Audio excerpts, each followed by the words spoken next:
Bonjour tout le monde et bienvenue dans cette nouvelle rubrique de Fact Lab. Aujourd'hui, nous parlerons de l'équilibre entre la vie privée et la vie professionnelle. Faites la connaissance de Frida.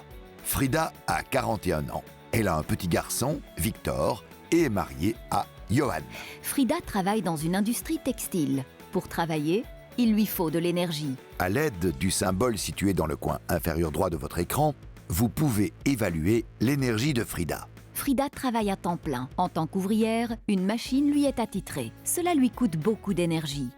Heureusement, elle peut compter sur une équipe chaleureuse qui lui permet de passer sa journée sans trop de complications. Après sa journée de travail, Frida se précipite à la garderie pour aller chercher Victor.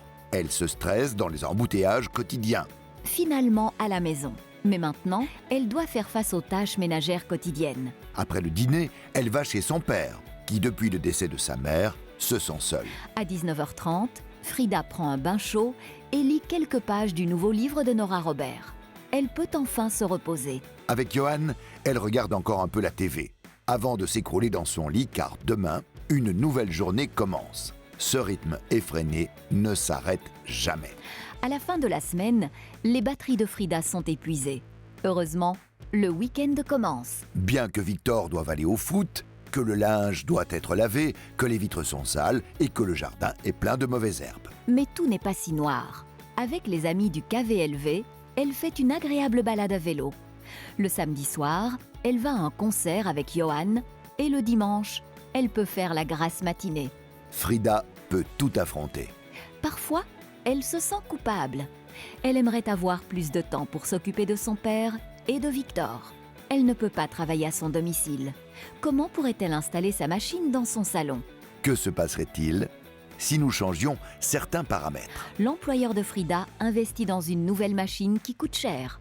Pour l'exploiter au maximum, il change les horaires des équipes. Au lieu de son horaire fixe, Frida a maintenant un horaire à 3 shifts. Frida a maintenant son lot de préoccupations. Victor doit être repris par Johan et lorsqu'elle fait le soir, elle ne peut plus aller chez son père. Les tâches ménagères ne suivent plus. Elle ne participe plus aux activités du KVLV. Elle ne peut garantir qu'elle sera à temps aux activités. La nuit, elle a un coup de mou et le week-end, elle est trop fatiguée pour mettre son nez dehors. En peu de temps, les batteries de Frida sont à plat. Un mi-temps n'est pas envisageable. Ils ont leurs hypothèques à payer et les factures entrent régulièrement. En outre, son employeur lui a fait comprendre qu'il n'est pas favorable aux réductions d'horaires. Johan se fait du souci pour Frida.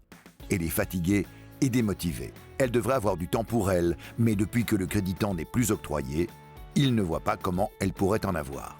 Les batteries de Frida sont épuisées tous les soirs et le repos ne semble pas les recharger. Tout est une question de comment c'était avant. Frida est à plat.